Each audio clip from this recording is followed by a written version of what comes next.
Eh ben, je vous remercie beaucoup. Tout d'abord, merci pour l'invitation de votre association. Comme on dit, nul n'est prophète dans son pays, donc je suis très ravi de pouvoir contribuer en tant que Français à porter la bonne parole helvétique en faveur du développement des RER Express. Et puis, je précise que je vais faire cette présentation à double voix parce que ce projet est un projet de partenariat, ce n'est pas un projet suisse, c'est un projet franco-valdo-genevois, comme on dit ici. Et donc, Olivier Laurent, mon homologue français de la région Auvergne-Rhône-Alpes, tu interviens autant de fois que tu veux, hein. Tu me corriges, tu me coupes, il n'y a aucun Je, souci. je- je- je vous salue et vous remercie également de nous avoir invités à cette présentation. Et bon, je te laisserai dérouler, mais oui, même si Léman Express est cité à juste titre, comme y compris en France, l'exemple de RER, on voit sur cette image que on est aussi capable de ne pas réussir à s'entendre sur l'acquisition du même matériel, les Suisses achetant en Suisse, les Français achetant français, mais pour autant, ça roule quand même. Vas-y, Benoît, je te laisse démarrer. Il y a une personne qui a laissé son micro ouvert, si c'est possible de le couper, à part Olivier, parce que c'est un petit peu désagréable. Merci de votre attention par avance. Alors, quelques éléments, si ça veut bien dérouler, voilà. Quelques éléments contextuels sur ce fameux Léman Express. D'abord, quelques données géographiques.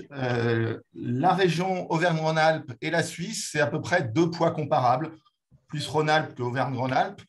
Sachez que la Suisse, c'est 41 000 km², quasiment 9 millions d'habitants. Donc, en termes de population, c'est équivalent à la région, euh, excusez-moi, la région Auvergne-Rhône-Alpes, et en surface, c'est équivalent à la région Rhône-Alpes. Voilà pour vous donner le cadre. Autre caractéristique de cette région, c'est que c'est une région très, très dynamique, des deux côtés de la frontière. Donc, vous voyez quelques éléments chiffrés sur cette région en termes de croissance démographique. Vous voyez les tailles, vous voyez les taux de croissance. Et dans cette zone privilégiée, notamment en termes de dynamisme industriel, d'emploi et économique, ben Genève est en tête. Alors, Julien Niquil me pardonnera pour une fois de plus montrer que Genève est meilleure que Lausanne. Donc, on est l'agglomération qui est la plus croissante en termes de population. Le Grand Genève est le bassin de vie qui croît le plus dans toute la région Rhône-Alpes, donc du simple au double par rapport aux villes équivalentes en dynamisme, que ce soit Bâle, Zurich, Berne, Lausanne, ou côté français, le Grand Annecy et le Grand Lyon. Autre élément, c'est que ce dynamisme, il est contrasté selon les territoires. En haut à droite, vous avez donc la carte du Grand Genève. Donc, le canton de Genève, c'est la petite zone en rouge foncé et qui est au nord limitrophe avec le district de Nyon et en violet, les différentes collectivités françaises, que ce soit la communauté d'agglo de Thonon Agglomération, la communauté d'agglo Annemasse Agglo, le Genevois français, le pays de Gex et puis plus loin, le pays de Bellegarde ou le pays rochois. Quand je dis que c'est contrasté, c'est qu'il y a un dynamisme fort, mais pas suivant les mêmes rubriques. Vous voyez que le Genevois français, en termes de population, a une très forte croissance, avec 2,3% par an. Les emplois, eux, ne croient un peu moins de 1%, alors que le canton de Genève, c'est l'inverse. La population ne croît que de 1%, alors que les emplois explosent avec 2,5% de croissance. Le district de Nyon est beaucoup moins peuplé, beaucoup moins dense en termes d'emploi, donc les taux sont plus importants, mais en volumétrie, c'est un petit peu différent. Et ça se traduit, cette dichotomie se traduit au niveau de la croissance actuelle et croissance projetée. Vous voyez sur la partie population en France et en Suisse, à gauche, vous voyez à peu près l'équilibre. Et vous voyez les emplois, donc une très forte croissance, mais de plus en plus d'emplois en Suisse, de plus en plus d'habitants en France voisine. Et pour corser la situation, voilà quelques éléments que tout le monde n'a pas forcément en tête au niveau de l'organisation de la zone du bassin du Grand Genève. Le canton de Genève, c'est l'un des deux plus petits cantons, trois plus petits cantons de Suisse. C'est ce qu'on appelle un canton-ville, au même titre que Bâle. Donc, c'est seulement 282 km². C'est 103 km de frontière avec la France voisine et c'est 4,6 km avec de frontières avec la Suisse. Donc, vous voyez en haut sur ma carte, au niveau du canton de Vaud. Donc, vous voyez que c'est quand même très, très spécifique. Et au niveau de la population, donc 530 000 habitants sur le canton, 220 000 actifs pour 380 000 postes de travail. Donc, il y a un léger déficit de 160 000 postes de travail qui sont occupés par des personnes qui n'habitent pas le canton, à savoir 105 000 frontaliers français qui résident essentiellement ou majoritairement dans Haute-Savoie et minoritairement dans l'Ain, 30 000 travailleurs vaudois et 25 000 Suisses qui résident en France voisine, que ce soit dans l'Ain ou dans la Haute-Savoie. Tout ceci génère beaucoup de mobilité. Donc, passage aux frontières par jour, c'est 640 000 passages aux frontières, donc dans un sens puis dans l'autre, répartis à peu près 50% pour le pendulaire travail et 50% pour, de manière diplomatique, on dit que c'est pour du loisir. Ça pourrait être pour plein de raisons, et notamment pour des questions d'achat transfrontalier. Et donc, concrètement, ça veut dire quoi? Que la ville de Genève, tous les jours, elle double de taille. C'est-à-dire qu'elle fait à peu près 250 000 personnes habitent à Genève. Et ben, en journée, il y a 500 000 personnes qui vivent dans Genève entre les emplois et les habitants. Donc, c'est quelque chose qui est assez difficile à gérer. Et la traduction directe, c'est que nous sommes largement recordman des bouchons sur la Suisse, mais on est toujours dans le top 10 dans les classements européens et mondiaux, vu que nous avons 5h12 par jour de congestion. Et c'est un très beau résultat parce qu'avant le Covid, on était à 5h32 de congestion par jour sur notre canton. Pour cela, on a les transports collectifs, mais vous voyez là aussi une disparité de part modale. Donc, la part modale avec le canton de Vaud, c'est 33% se déplacent en transport collectif pour se rendre à Genève, alors qu'avec la France voisine, c'est seulement 10% des gens qui se déplacent en transport collectif pour se rendre à Genève. Si on traduit cette situation atypique et dynamique en enjeu de mobilité, ben, la situation au niveau du canton de Genève, la part modale, c'est 18 points pour les TC à l'intérieur du canton. Je dis en nombre de voyages. Par contre, en kilomètres parcourus, on est un petit peu mieux. On est à 23% de part modale en termes de kilomètres parcourus dans le cadre des déplacements quotidiens. Nous sommes largement loin des autres grandes agglomérations suisses, vu qu'à titre de comparaison, la référence absolue, à savoir Zurich, est à plus de 32% de part modale pour les transports publics. Pour faire un zoom sur les flux transfrontaliers, un petit schéma qui s'affiche, vous voyez un peu la croissance entre 2000, 2010, 2018 sur les différents écrans, les écrans français et l'écran vaudois. Et pour chacun des écrans, qui, en fonction de la configuration, en fonction des réseaux de transport public, n'ont pas tout à fait les mêmes performances. Et donc, vous voyez les parts de marché. Le plus performant, c'est bien entendu Lausanne-Genève, mais on a 7 trains par heure qui relient nos deux villes tout au long de la journée, donc 30%. Le corridor d'Annemasse, qui est un corridor dense, qui a une continuité urbaine très importante des réseaux de transport public préexistants, on est à 15%. Mais sur les autres écrans, le Chablais, le Bas-Chablais français, la Haute-Savoie et l'écran du pied du Jura, avec des taux entre 2 et 8%. Comment on essaye de répondre? Je vais bien entendu focaliser mon exposé sur l'élément express, mais je vous donne 2-3 éléments de transport public plus généraux. Voilà le réseau vous ne pourrez rien lire, c'est entre guillemets un peu fait exprès. La base, comme toute agglomération de 500 000 habitants, eh ben, c'est un réseau le plus dense possible de transport public. Donc, nous avons 76 lignes de commercial, 5 lignes de tramway, 6 lignes de trolleybus, 65 lignes de bus qui transportent à peu près 800 000 voyages par jour. Ça, c'est les chiffres actuels. Avant le Covid, on était monté jusqu'à 850 000 par jour. Mais les deux réponses en termes de transport public structurantes sont là aussi très classiques avec un réseau de tramway. Donc aujourd'hui, nous avons 5 lignes commerciales en service qui circulent sur un réseau de 40 km de lignes. Sachez qu'on a 13 km en cours. Quand je dis nous avons, c'est-à-dire sur la Suisse et sur la France voisine. Donc en cours d'autorisation ou en travaux, autorisation sur la Suisse, équivalent de la DUP, mais également des projets à Saint-Julien, à deuxième phase à Annemasse et à Ferney. Donc, ça représente en tout et pour tout 13 km qui devraient être en service d'ici 2027. Et nous avons déjà engagé l'étape d'après avec 18 km qui sont planifiés pour une réalisation entre l'année 2030 et 2035. Donc, on serait aux alentours un petit 80 km de ligne de tramway d'ici la prochaine décennie. Et bien entendu, l'élément majeur de mon exposé de ce soir, le réseau Léman Express, que je vais détailler un peu plus maintenant. Voilà ce qu'on appelle le CEVA au Léman Express. Vous avez la photo avant la réalisation de ce barreau. En rouge, vous avez le réseau ferroviaire suisse, avec donc sur la partie nord du Léman, et en bas, en violet, le réseau SNCF Réseau, donc sur toute la partie Haute-Savoie et un petit peu sur l'Ain. Et puis vous pouvez voir, il manque un tout petit maillon, là en zoomant, vous voyez, il manque un tout petit maillon. Et bien ça a été le projet d'infrastructure dit CEVA, Cornavin, le nom de la gare centrale de Genève, Eaux-Vives, c'est l'extrémité violette sur le canton de Genève, et Annemasse, qui était l'autre bout. Il faut savoir que jusqu'à maintenant, la petite antenne violette qui rentrait sur Genève était une voie au statut français en cul-de-sac et en surface. Et donc le projet a consisté, un projet qui était attendu depuis un certain nombre d'années, vu que l'accord entre la France et la Suisse pour réaliser ce projet a été signé en 1912. Donc ça date un petit peu et ça a été mis en service en 2019. Et donc on a relié Lancy-Pont-Rouge jusqu'à Annemasse, l'intégralité de ce projet étant passée quasiment en souterrain, y compris la zone entre Annemasse et Eaux-Vives qui était en surface et qui a été enterrée à cette occasion. Grâce à ce petit maillon de quelques kilomètres, ça a permis de relier entre les deux réseaux, et donc au niveau des réseaux RER, ça relie 45 gares réparties sur France et sur Suisse, et un linéaire cumulé de voies de 230 km.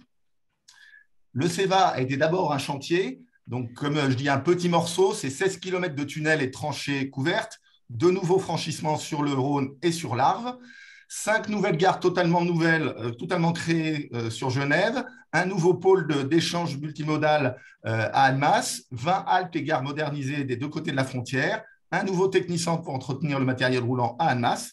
Et comme je disais, la partie de surface entre les Eaux-Vives et Annemasse a été passée intégralement en souterrain, en tranchée couverte.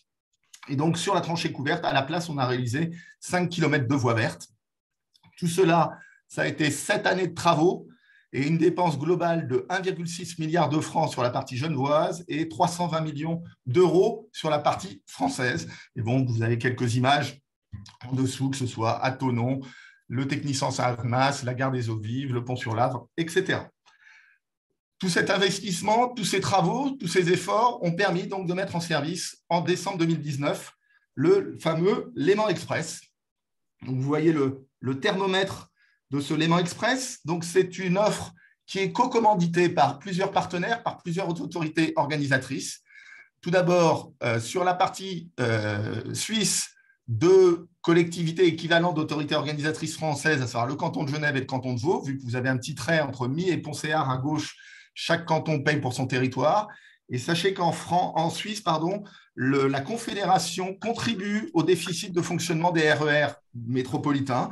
Et donc, pour notre réseau, on a une contribution pour Genève environ 30%, pour le canton de Vaud environ 50%, qui est abondée donc par la Confédération. Donc, il est co-commanditaire pour la partie suisse. Et puis pour la partie française, très classiquement, avec Olivier Laurent, par la région Auvergne-Rhône-Alpes. 2 exploitants, mais qui sont reliés avec une exploitation conjointe, donc les CFF et la SNCF. Exploitation conjointe, comme le rappelait sur le ton de la boutade Olivier, on a une petite difficulté pour acheter le même matériel roulant, donc chacun a acheté son matériel à son industriel local. Néanmoins, les trains suisses ne s'arrêtent pas à la frontière et les trains français ne s'arrêtent pas à la frontière. Ce sont des trains qui continuent intégralement depuis Coppet jusqu'à Saint-Gervais, jusqu'à Évian, jusqu'à Annecy ou à Bellegarde. Donc, chaque ligne a un type de matériel dédié. Le changement ne se fait qu'au niveau des conducteurs, un peu à l'exemple, alors je ne sais pas si ça existe encore, quand j'étais étudiant en région parisienne, à Nanterre Université, où les pilotes de la RATP et les pilotes de la SNCF changeaient, là, c'est à peu près pareil au niveau de la gare d'Annemasse. Donc, sur ce thermomètre, vous voyez les différentes lignes. Les 4 lignes centrales sont des lignes qui circulent à l'heure et qui, donc, depuis Coppet jusqu'à Annemasse et les 3 autres destinations sur France en Haute-Savoie. Donc, ça veut dire que les RER, vous en avez toute la journée au quart d'heure. Et puis, vous avez 2 antennes qui sont un peu cumulées, à savoir une antenne qui s'arrête à la frontière, la Plaine, la ligne L5, et la ligne L6, des trains conjoints et certains qui vont jusqu'à Bellegarde. Donc, ça veut dire qu'on a 6 lignes commerciales et sur la tronçon centrale sont complétées par ce qu'on appelle les Régio Express. Ce sont des trains grandes lignes, mais qui font une desserte assez fine, mais qui ne sont pas commandités par les autorités locales. Et donc, ce sont des trains qui roulent toutes les demi-heures. Donc, sur le tronc central entre Annemasse et Coppet, nous avons 6 trains par heure, 4 trains parfaitement cadencés au quart d'heure et 2 trains à la demi-heure qui sont insérés au milieu du quart d'heure. Si je traduis ce thermomètre avec un plan du réseau, donc vous voyez les différentes antennes, les différentes branches de notre réseau commun Léman Express. Donc, le cœur du réseau, du lundi au dimanche, quasiment toute la journée, le quart d'heure de Copé jusqu'à Annemasse, et puis différentes antennes qui vont jusqu'à Évian. Olivier, peut-être que tu souhaites expliquer la conjugaison et la complémentarité avec les lignes internes à la Haute-Savoie sur la demi-heure en journée. Oui, oui, si tu veux, et ça me permettra d'ailleurs de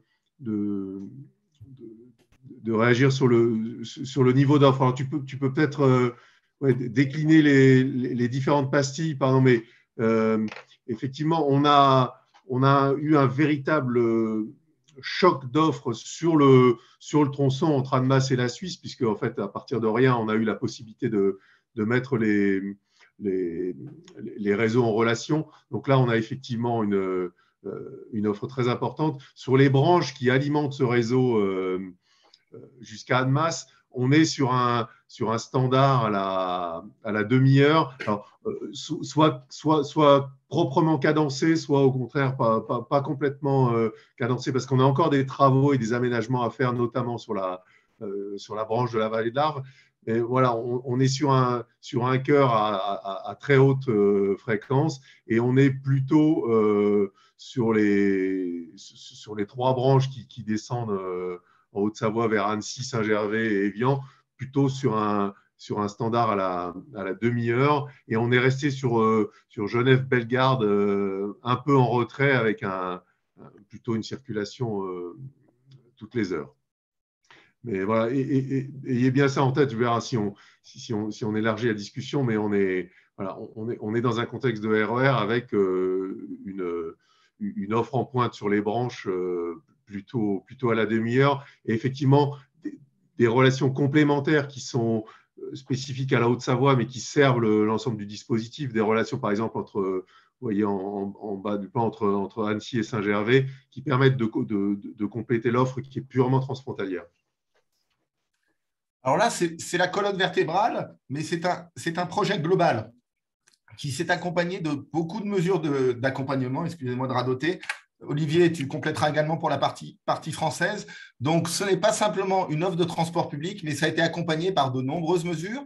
Donc, sur la partie suisse, nous avons refondu tout notre réseau de transport public de surface pour que l'intégralité des 46 communes genevoises ait au moins une ligne qui soit rabattue sur une halte ferroviaire. Ça, c'est un élément majeur. Et ensuite, nous avons aussi remodelé toute notre offre pour que ces fameuses lignes de bus, parce que dans le centre-ville, ce n'était pas une seule ligne de bus, mais beaucoup de lignes de bus qui sont en interface avec le Léman Express, soient cadencées, calées sur le quart d'heure de l'offre ferroviaire. Donc, toutes nos lignes qui étaient à 20 minutes ou à 25 minutes de bus sont toutes passées tout au long de la journée au quart d'heure pour être en correspondance avec nos haltes ferroviaires. On a accompagné ça également d'opérations de l'aménagement urbain au droit des gares, de mise en place de réseaux de parking pour les vélos. Donc ça, c'est plein d'opérations qui ont été menées. Olivier, sur la partie Haute-Savoie, notamment les Pépusères. Oui, donc je complète même système. Hein. Alors, ayez bien en tête, et c'est majeur, enfin, je ne fais pas l'injure, j'imagine que c'est des choses que vous avez en tête, mais effectivement, le ferroviaire, c'est l'architecture des RER, mais il n'y a de RER que si on a de la complémentarité, de l'intermodalité avec d'autres dispositifs qui permettent notamment le rabattement. Donc, effectivement, dans le même ordre d'idée, l'intégralité des lignes de cars interurbains de Haute-Savoie ont été repris. Je crois que 70% des trajets ont été repris pour être en meilleure correspondance avec le Léman Express. Et puis, on a eu un plan, alors toujours jugé insuffisant d'ailleurs, parce que les parcs relais, plus vous en faites, plus ils sont pleins, mais voilà, de plusieurs centaines de places en accompagnement sur les gares, voilà, Cluse 150 places, Bonneville 160, Thonon 250, Régnier 150, La Roche-sur-Foron 170 places, voilà, autant de gares sur les trajets en Haute-Savoie qui ont vu une capacité de rabattement en voiture renforcée. Alors, quand on déploie un réseau de RER métropolitain, c'est vrai qu'on est toujours un peu focalisé sur le domicile-travail, l'usager pendulaire. Mais l'expérience qu'on peut retirer notamment du succès du Léman Express, c'est que ce n'est pas justement qu'un outil pendulaire, c'est un outil de vie tout au long de la semaine et de l'horaire. Et à Genève, sachez qu'environ 40% de la mobilité est liée à domicile-travail et 60% est liée au loisir. Donc, il faut à la fois viser les pendulaires, mais également essayer de convaincre les personnes qui se déplacent pour d'autres raisons et à des heures creuses d'utiliser les transports publics. Donc, ce réseau, notamment au niveau touristique et services, a ouvert de nouvelles possibilités. Ça a été un succès, je reviendrai après sur la fréquentation, mais il y a vraiment des échanges transfrontaliers depuis Genève pour aller au tramway du Mont Blanc, pour aller skier à Flaine ou pour aller manger au bord du lac à Évian. Sachez que 40% de la clientèle de l'aéroport de Genève habite en France. Donc, c'est un succès de se rendre à l'aéroport en train. La culture, vu que la vie culturelle sur l'agglomération est plutôt centrée dans la partie suisse, avec notamment la Nouvelle Comédie à Genève. Les hôpitaux universitaires de Genève servent aux deux côtés de la frontière, et puis par exemple le centre historique d'Annecy. Donc voilà, c'est vraiment un outil qui ne sert pas simplement je me rends au travail ou je me rends à l'université. C'est un outil tout au long de la journée. Pour décrire le sujet, il y a un dernier point avec M. Guégan, on en a parlé ce matin. Une clé, c'est le titre de transport. On parle toujours des investissements, on parle toujours des travaux, on parle toujours de combien ça coûte, du déficit de fonctionnement. Avec Olivier, on se plaît toujours à dire que le Léman Express, c'est 7 ans de travaux, mais c'est aussi 7 ans pour mettre en place une communauté tarifaire. Et dans la satisfaction de notre clientèle, l'élément fort, c'est la facilité pour acheter un ticket. Et je pense que ça, qu'il y ait une frontière ou qu'il n'y ait pas de frontière, c'est tout à fait transposable. Julien, je pense que tu compléteras également sur toutes les communautés tarifaires en Suisse. Pour nous, c'est essentiel dans le succès, c'est-à-dire qu'il y a un seul billet. Vous habitez à Annecy, vous voulez prendre le bus pour vous rendre à la gare d'Annecy, puis vous montez dans le train à Annecy, vous arrivez à Genève et vous voulez prendre un bus ou un tramway pour aller au lieu définitif, eh bien, vous n'aurez qu'un seul ticket. Donc, c'est une communauté tarifaire. On a pris le modèle helvétique avec l'Alliance Suisse-Pass et on a pu la déployer avec l'ensemble des partenaires français. Quand je dis c'est 7 ans de travaux, oui, parce que c'est 10 opérateurs différents, 5 autorités organisatrices différentes, avec un système comme en Suisse, c'est-à-dire zonal et parcours. Donc, vous voyez sur la carte en bas à droite, vous avez des zones dans la partie centre. Donc, je me déplace sur une zone, je prends un ticket, une zone. Je me déplace sur 2 zones, je prends un 2 zones ou un 3 zones, un 3 zones. Et puis, si je viens plus loin, je pars d'une zone, puis je fais un parcours, puis je fais une zone. Donc, le ticket est une combinaison de ces parcours avec des effets de ristourne pour inciter à ce report modal. Mais c'est vraiment une des explications de ce succès. Comme je le disais, ça a été très complexe. Alors, vous avez la chance en France d'avoir la même monnaie dans tout le pays, alors que nous, on a l'euro et le franc suisse. Donc, il y a des difficultés avec des champs de compensation. Mais au-delà de là, et je pense que pour les différentes autorités organisatrices françaises, c'est un peu pareil. Il y a tout de suite des difficultés techniques. Le support, est-ce que tout le monde est en carte Oura? Nous, la carte Oura n'était pas compatible avec le système qu'on appelle Nova en Suisse. Donc, c'est vraiment des difficultés, mais c'est vraiment essentiel. Donc, je me peux me permettre un seul conseil. Si vous réfléchissez à un RER métropolitain qui relie des zones qui ne sont pas dans les mêmes zones ou les mêmes autorités, il faut absolument réfléchir au ticket unique. Autrement, ça sera une occasion de rater. Oui, alors j'en profite pour confirmer ce que dit Benoît. Et vraiment, nous, en tout cas, au plan technique, ça a été extrêmement enrichissant pour nous. Et attention, on a un titre unique.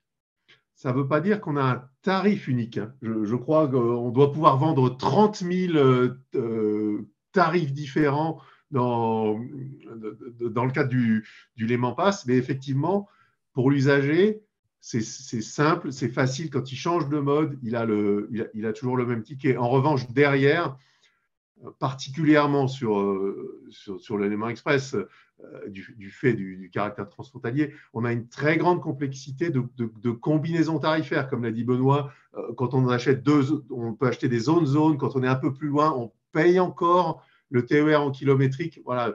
Pour nous, il y a vraiment des exemples à retenir et on entend beaucoup parler dans la littérature ou quand les gens s'expriment sur les RER métropolitains, l'idée, c'est le tarif unique. C'est pas forcément la tarification plate partout. Là, on va à plusieurs dizaines de kilomètres d'Annemasse ou de Genève avec le Léman Express. Donc, il y a aussi, outre une capacité peut-être des frontaliers à payer leur titre, mais il y a surtout une équité qui fait que voilà, quand on fait 1 heure, 1h20 de train, ça ne peut pas être au prix d'un ticket de bus. Et ça, c'est tout à fait accepté. Le titre est facile à utiliser. En revanche, il y a une tarification derrière qui est tout à fait appliquée et pertinente, selon nous, par rapport au dispositif qui est déployé. Nous allons terminer rapidement cet exposé sur le bilan, parce que c'est mise en service 2019. Il y a eu un petit événement qui s'est appelé le Covid, donc c'était un petit peu compliqué. En plus, pour rien vous cacher, nous, le jour de la mise en service, on a le droit à 6 semaines de grève de la SNCF. Donc ça a été un petit peu difficilement perçu côté helvétique. Mais au bout de 4 ans, le bilan en 3 ans, il est très, très positif. Les modèles, on sait toujours, il y a beaucoup de professionnels autour de cette table virtuelle, on sait toujours que la non-fiabilité des modèles dans les transports publics, que ce soit les métros, les tramways, on est toujours en dessous dans les prévisions par rapport à la réalité. C'est exactement pareil qui nous est arrivé et on en est ravis. On tablait au bout de 4 ans sur 50 000 voyageurs par jour. Et vous avez les courbes, vous voyez, là, c'est les courbes 2022 et 2023. Le mois de mars, nous en sommes à 68 200 passagers par jour. Donc, on est déjà 30% au-dessus de la prévision. Et la croissance, depuis 1 an, elle explose. Et comme je le disais tout à l'heure en parlant d'un usage pas seulement pendulaire, vous voyez que le week-end, donc vraiment loisir, on est quasiment à plus de 50% de fréquentation par rapport à la semaine. On a 35 000 personnes qui se déplacent des 2 côtés de la frontière en utilisant ce Léman Express. Je ne vais pas trop rentrer dans le détail, mais sachez que globalement, bien entendu, qu'on fait du suivi très précis de cet investissement très important. Donc, il y a une grande satisfaction. Vous voyez, les profils, ce n'est pas les profils des usagers. Le 46 pour les Suisses et 53 pour les Français. C'est le profil des personnes qui répondent aux enquêtes, vu que ce sont des enquêtes spontanées, non pas des enquêtes par panel. Mais vous voyez un peu le ratio domicile-travail, loisirs privés. Une petite spécificité au niveau de la vente, c'est vrai que Olivier parlait des difficultés techniques pour la distribution et la vente. Faut dire que ça fait des dizaines d'années qu'il existe des alliances de communautés tarifaires en Suisse. Donc, les CFF ont pu très rapidement mettre en place les outils et notamment les applications. Ils n'ont pas eu à développer, ils ont juste à adapter, alors que la SNCF a été contrainte de partir d'une feuille blanche. Donc, notamment les travailleurs frontaliers ont un peu plus l'habitude d'acheter sur l'appli CFF plutôt qu'aller au guichet SNCF pour acheter leurs tickets ou leurs abonnements. Pour l'autorité organisatrice que je représente, il y a aussi un petit peu d'argent dans cette histoire. Donc, on est aussi très heureux en termes de recettes. Vu que les recettes sont au-delà des prévisions, vous voyez qu'on est à plus 50% par rapport à nos prévisions budgétaires. Et ça continue à croître. On est à plus 40% entre janvier 2022 et janvier 2023. Je rappelle que janvier 2022, c'était la dernière phase de confinement. Donc, les points positifs, si ça veut bien avancer, ça n'avance plus. Donc, bien entendu, tout ça s'est accompagné par des effets sur la circulation, mais sur les corridors où c'était performant. Le trafic team sur le corridor principal, donc la douane d'Autonnet-Valard, pour ceux qui connaissent la région, c'est vers Annemasse, c'est sur cette partie est du canton. On est à moins 36% de fréquentation team au point de frontière et moins 27% en journée. En revanche, sur un corridor où le temps de parcours est beaucoup moins attractif parce que la ligne n'est pas directe, Annecy, qui est quand même le 2e pôle fournisseur de travailleurs frontaliers, il y a plus de 10% de la population active et quasiment 20% des cadres supérieurs annonciens qui travaillent en Suisse. Il n'y a pas vraiment eu d'évolution notable. Et avec Olivier, on essaie de voir si on ne pourrait pas tirer les conséquences et plutôt travailler sur une liaison rapide. Et l'exemple du succès de la liaison Aix-Marseille, pour l'instant, suscite beaucoup d'intérêt de la part de la partie genevoise, mais on se garde du travail avec Olivier pour les années à venir. Sachez que, bien entendu, le Covid a eu des effets sur toute la mobilité. Là aussi, je ne vais pas balayer tous les points sur ce tableau, mais sachez qu'il y a eu une perte modale du TC en pourcentage, avec un report des habitudes, notamment pour le vélo électrique, avec un fort développement du vélo électrique. Par contre, une baisse de la part team. Je précise qu'en bas à droite, là, quand je dis forte augmentation du télétravail, 30% du volume travaillé n'est pas en télétravail. C'est qu'avant le Covid, 16% des personnes interrogées de ce panel télétravaillaient régulièrement. Désormais, 30% télétravaillent régulièrement, que ce soit une fois par semaine, une fois tous les 15 jours, 2 jours par semaine. Quelques enseignements. Donc, on dépasse la fréquentation prévue. Les habitants du Grand Genève se sont appropriés. Il y avait une interview de Vincent Kaufmann, je pense que vous connaissez certains, ce professeur émérite de l'EPFL, qui disait on a toujours dit que les Genevois ne voyageaient pas en train dans les années 80 par rapport aux Zurichois. Ben, c'est faux. Et puis à Genève, moi, quand je suis arrivé à Genève, c'était en 2013, on disait non, mais les Français, jamais ils ne monteront dans un train. C'est totalement faux. Quand il y a l'offre, on s'approprie ce produit et les Français en Haute-Savoie se sont parfaitement appropriés, que ce soit pour un déplacement vers la Suisse ou interne au canton, au département. Pardon. Un petit bémol, sachez que l'équivalent de la fréquentation du Léman Express, c'est la croissance de la mobilité sur le canton de Genève du fait de la croissance démographique. Donc, on a fait un Léman Express, ça fait juste compenser la croissance démographique. Donc, comme on a des projections de plus 40% d'ici 2050, vous imaginez que ça va être un peu compliqué, mais pour ça, on a des projets ou dans certains cas plutôt des rêves. À court terme, avec Olivier, on travaille sur un développement de l'offre, notamment en adaptant le matériel roulant disponible pour offrir plus de capacité, aussi peut-être étendre un peu plus les horaires, le soir, le week-end, avec des enjeux financiers. Et puis, à moyen terme, on va se lancer, on espère, dans un projet d'acquisition d'un nouveau matériel roulant plus capacitaire, vu qu'aujourd'hui, ce sont des rames de 75 mètres simple niveau. On aimerait sans doute acheter des rames de 100 mètres conjugables à 200 mètres et de niveau pour à même nombre de rames, pouvoir avoir plus de capacité. Un projet Genevois de la dernière ligne M5 qui aujourd'hui est à la demi-heure passera en 2035 au quart d'heure. Olivier, peut-être les réflexions que vous avez au-delà de Bellegarde? Oui, alors l'idée, c'est que ces projets sont en dynamique permanente et d'ailleurs, ils accompagnent aussi le développement démographique. Donc, on a évidemment des réflexions pour essayer de déborder au sud de Bellegarde pour éventuellement à terme être capable d'aller chercher en Léman Express des habitants de l'Ain là, en direction de Culose pour ceux qui connaissent. On a aussi il y a un projet sur la branche de la vallée de l'Arve, une voie unique et une signalisation manuelle. Il y aurait moyen d'améliorer l'infrastructure pour renforcer le niveau de desserte. Donc, voilà, l'idée étant que on n'est jamais sur des projets terminés une fois pour toutes. Et voilà, si on est capable de retrouver des capacités financières qui sont comparables à celles qu'on a eues pour faire le CEVA, évidemment, il y a encore d'autres projets, et y compris à très long terme. Je crois que Benoît, tu as une planche, et c'est aussi une des forces de la Suisse, peut-être, je ne sais pas s'il faut mettre un jugement de valeur, mais par rapport à la France, c'est cette capacité de planifier plusieurs décennies à l'avance les éventuels aménagements à terme. Très bonne transition, Olivier. Justement, on ne veut pas s'arrêter là. Donc, avec Olivier, on mène des études à horizon 30-35 pour améliorer les cadences.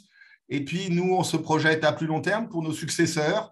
Je ne sais pas ce que c'est que le additional line qui apparaît, je suis désolé. Donc, on a 2 horizons. Un horizon 2040-2045 pour faire une deuxième infrastructure ferroviaire à l'intérieur de Genève, donc ce qu'on appelle la diamétrale. Donc, quand on dit 2045, dans les process d'études et de réalisation par la Confédération, c'est des choses qui vont être décidées par le gouvernement de la Confédération entre 2026 et 2030, donc on y travaille déjà. Et puis, à droite, ce n'est pas une carte du canton, c'est une carte de la Confédération qui se permet de faire ce qu'on appelle l'étude 2050+. J'en permets de saluer Luigi Cistelli de SMA qui nous accompagne régulièrement pour nous aider à réaliser nos rêves. Donc, vous voyez un peu toutes les pistes de réflexion qu'on pourrait avoir. Donc, il y a une échelle locale au niveau du canton de Genève et comme vient de le dire Olivier, peut-être qu'il y aura des possibilités de faire des projets communs au-delà de la frontière et compléter ce réseau Léman Express. Je vous remercie beaucoup de votre attention et bien entendu, on est à votre disposition pour d'éventuelles questions.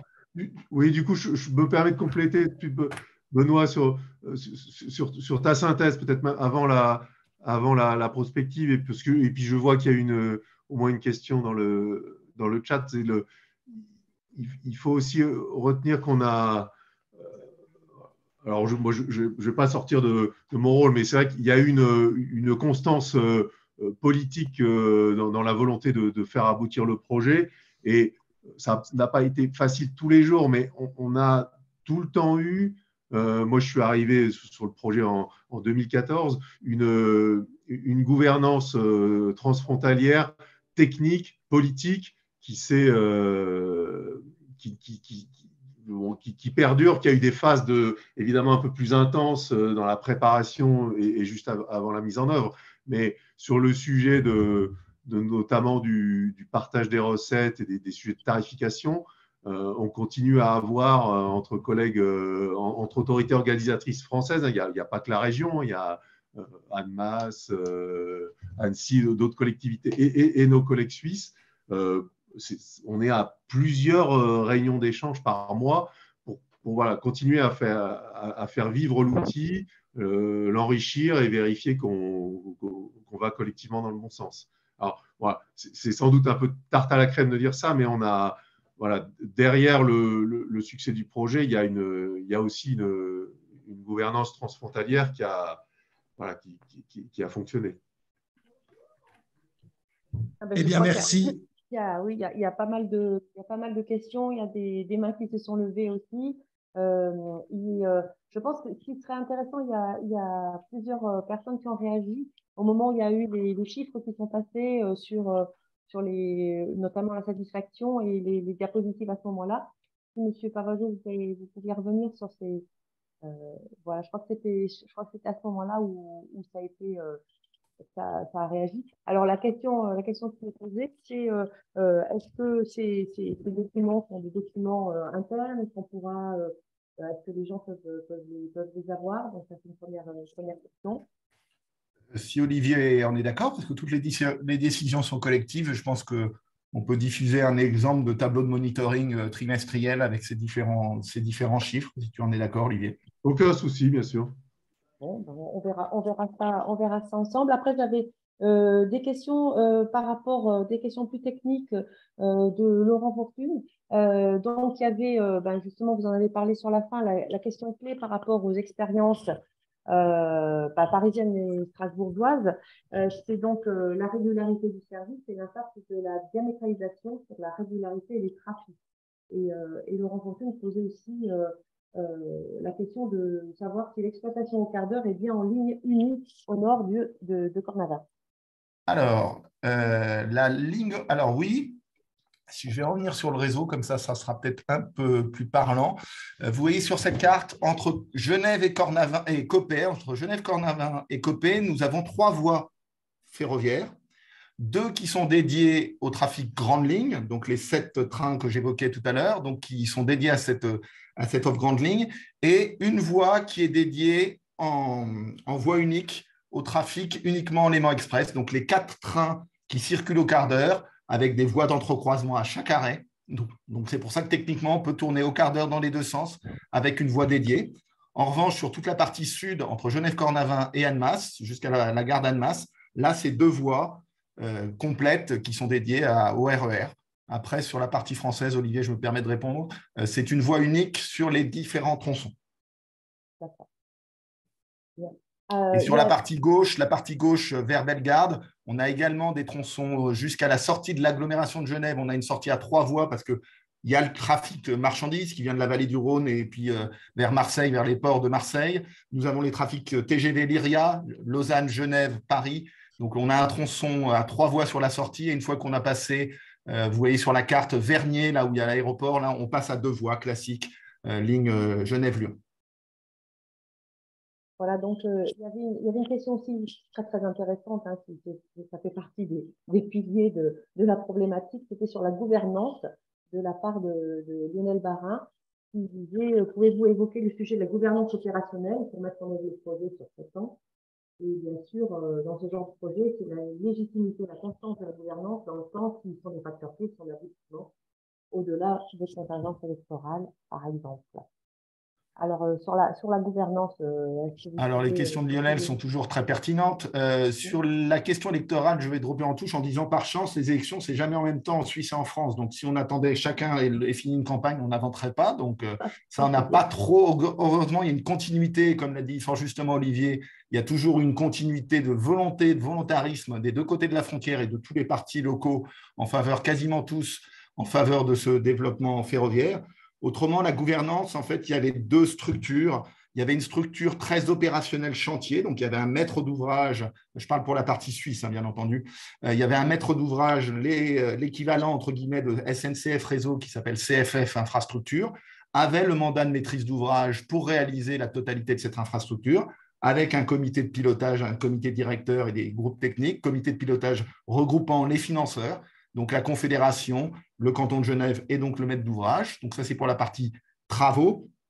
Et pour la partie, entre guillemets, travaux et mise en service, hein, bien entendu, tout ce groupement suisse collaborait complètement avec la partie française, donc SNCF Réseau, SNCF Voyageurs, les autorités françaises. Et puis, en parallèle, il y avait un projet de mise en place de cette offre, que ce soit l'offre et les projets de tarification. Donc là aussi, un comité directeur avec un comité de pilotage avec les élus des 4 entités commanditaires, la région Rhône-Alpes, le canton de Genève, le canton de Vaud et l'OFT, donc l'équivalent du ministère des Transports suisse, et puis déclinaison classique, comité directeur et des comités techniques. Très bien. Oui, des choses assez classiques, mais qui, voilà, l'idée, c'est qu'elles étaient inscrites dans la durée avec la volonté de faire. Et bon, sont aussi des choses classiques, mais effectivement, vous aviez les financeurs, les décideurs, mais aussi les gestionnaires de réseau et les futurs exploitants, puisqu'ils étaient connus entre CFF et SNCF notamment. Si je peux me permettre, pour poursuivre sur cette même question de la gouvernance auprès d'Olivier Laurent, est-ce que vous pouvez nous dire comment les principales villes traversées ont été associées? Vous avez parlé dans les mesures d'accompagnement, des extensions de parking. Je pense que ce n'est pas la région Auvergne-Rhône-Alpes qui a pu assumer la maîtrise d'ouvrage de ce type d'équipement, c'est plutôt les villes. Donc, à un moment donné, elles ont dû être aussi associées à la gouvernance, et comment? Oui, alors, effectivement, elles l'ont pas été dans les mêmes instances que ceux dont on vous parle là, c'est-à-dire le cœur de chauffe des autorités organisatrices. Donc, il y a eu notamment, je me souviens de plusieurs campagnes de notre vice-présidente précédente qui a fait un peu notamment à un moment le tour des communes pour essayer de sensibiliser à l'arrivée du projet, à l'enjeu d'intermodalité, puisqu'on est effectivement, notamment sur les sujets d'organisation du rabattement, je dois avoir un micro ouvert. On est, pardon, on est sur des compétences plutôt des EPCI localement. Donc, il y a aussi une démarche d'impulsion, sachant que voilà, la position de la région, c'est que voilà, il y a une forme de subsidiarité. Les territoires sont souverains pour décider de ce qui est important à prioriser en termes d'accompagnement du projet. Mais pour autant, il y a une logique d'impulsion, alors qui était pas forcément elle autant structurée que celle des pilotes du projet, mais qui a fait l'objet plutôt de cycles de sensibilisation, de réunions. Et bien sûr, c'est quand même le nerf de la guerre de cofinancement régional. Donc voilà, pour que tout ça fonctionne, il faut aussi être en capacité d'accompagner financièrement les territoires. Bien, je propose il y a quelques mains levées, là, je propose qu'on parte dans la salle avec monsieur Tobias Immobersteg, c'est ça? Immobersteg, oui. Immobersteg, à vous. Je le représente, je suis Bernard Lancel. Je dois excuser Tobias Immobersteg, qui est le président d'Alfray. Donc, en 3 mots, Alfray avait soutenu le projet SEVA dans les années 90 avec Sigurd Maxwell, qui est hélas décédé juste avant l'inauguration 2019. Et nous travaillons sur 3 cantons et 3 départements au niveau de l'association, donc Genève, Vaud et Valais, et côté France, Savoie, Haute-Savoie. À partir de là, le fait d'avoir soutenu le projet SEVA, qui est devenu Léman Express très tôt, nous encourage à poursuivre notre lobbying sur les possibilités de développement de l'offre et du réseau, notamment en France. Alors, j'enchaîne sur ce qu'a dit Olivier Laurent, qui est un ancien collègue, on était ensemble à la métropole de Lyon. Donc, prolongation sur le département de l'Ain. On avait évoqué ça avec Frédéric Aguilera à Annecy en décembre.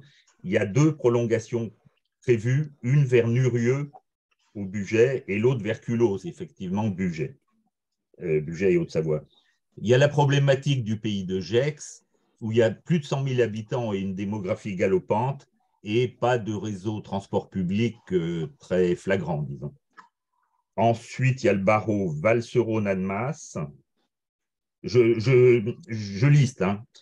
Le barreau Pont-Rouge-Saint-Julien-Annecy, le barreau Annemasse-Saint-Gervais, effectivement, et puis le Léman Sud, Évian-Saint-Gingolph, où il y a une interruption de la ligne sur 18 km, qui est très problématique et tout le monde est convergent là-dessus. Par rapport à une continuité de fonctionnement au cas où il y aurait un problème côté suisse. Voilà ce que j'ai à peu près amené comme contribution par rapport à ce qui a été dit, entre autres à ce que Olivier Laurent a dit. Oui, bonjour Bernard. Il me semblait bien reconnaître un visage qui ne correspondait pas au nom. Non, mais on travaille ensemble avec Tobias. Voilà, effectivement, je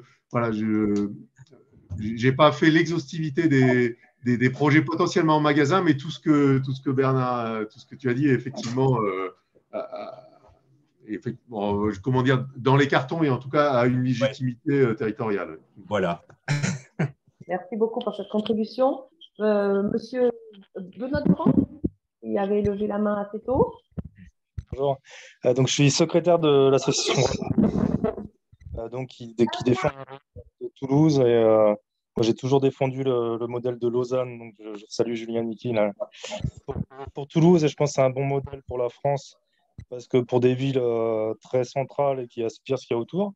Et je suis très intéressé sur ce phénomène genevois de flux très important et assez multipolaire. Et on se rend compte que l'influence de la ville est quand même très étendue, donc la complexité du sujet. Moi qui étais plus sur un RER urbain, je me rends compte que voilà, il y a les enjeux des différentes branches là, voilà, sont clairement quelque chose à travailler. Mais je reviens quand même sur la quantité des flux et les sommes investies. Et quand on voit la quantité des flux, les sommes investies, la qualité du tunnel, et de partir sur 50 000 voyageurs, c'était quand même très peu ambitieux au départ. Comment faire pour aller plus vite sur la suite, quoi. C'est pas une critique, mais pourquoi n'avoir pas anticipé le fait que rapidement 100 000 ou 150 000 voyageurs étaient potentiels et donc l'intérêt d'une signalisation, je ne sais pas quelle signalisation est utilisée, mais on voit bien que avec une bonne signalisation, on peut augmenter les fréquences et sur le passage à 4 voies, et notamment d'avoir 2 voies dédiées pour les trains plus lents, que ce soit vers Copé ou sur d'autres branches. Donc voilà, un vrai système urbain qui passe aux 10 minutes, puis voire plus, voire toutes les 6 minutes. Voilà. Et après, on fera la transition avec le canton de Vaud. Moi, je pense aussi sur toutes les relations Région Express qui s'ajoutent à ça. Je pense que c'est important d'expliquer qu'il y a les Régions Express font une grosse partie du travail, quoi. Je vais juste répondre sur le dernier point. Déjà, la partie Région Express, c'est 8% de la fréquentation. D'accord. Voilà, sur le reste, on se bat tous les jours pour développer plus. Ce n'est pas un RER urbain, comme vous disiez, il y a des branches de partout. Par contre, là, vous avez évoqué Copé, Genève, une 4e voie. Là, c'est très, très, très urbain. Je vais parler. Et c'est très compliqué et c'est très cher. Et comme nos amis vaudois veulent aussi beaucoup d'argent, parce que je n'ai pas précisé que l'infrastructure ferroviaire est payée intégralement, normalement, par la Confédération, et qu'il y a 26 cantons suisses et 26 cantons qui veulent beaucoup, beaucoup d'argent. Donc, nous aussi, on est confrontés à chacun son tour. On a été bien servis avec le CEVA. Il y a d'autres cantons qui voudraient servir à notre tour.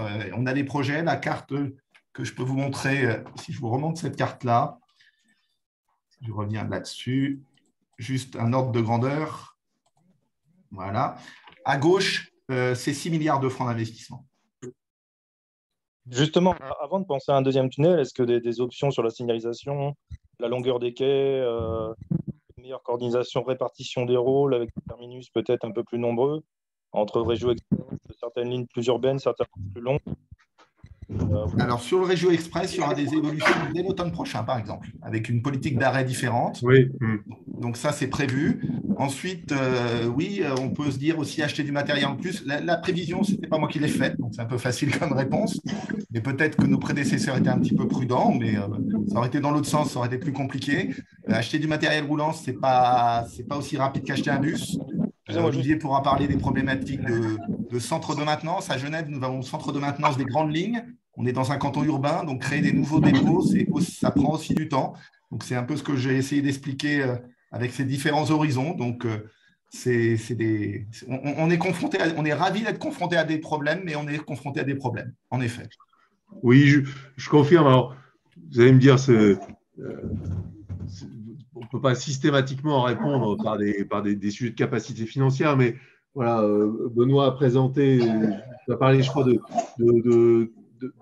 230 millions d'euros de côté France en infrastructure, mais il y a eu au total à peu près 612 millions d'euros d'investissement. Parce qu'au-delà de l'infrastructure, la région a acheté pour 210 millions d'euros de matériel. Il y a eu 150 millions d'euros mis sur les gares. Il y a eu un atelier de maintenance. Alors effectivement, il a été constitué, immédiatement agrandi parce qu'on a vu qu'on avait des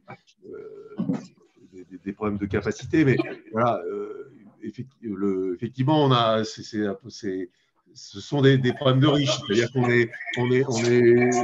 est confronté à des problèmes qui sont une demande très forte. Mais voilà, il y a eu sur le territoire un investissement absolument massif qui n'est encore une fois, sans sortir de mon rôle, qui n'est pas reproductible à l'infini. Et comme vous dites, il y a probablement des opérations un peu moins coûteuses, un peu plus efficientes qui sont à rechercher. Et par exemple, la politique d'arrêt des Régio Express, c'est quelque chose d'intéressant pour offrir de l'emport à matériel constant. Mais effectivement, je confirme ce que vous dites et que Benoît reprend, c'est qu'on a encore effectivement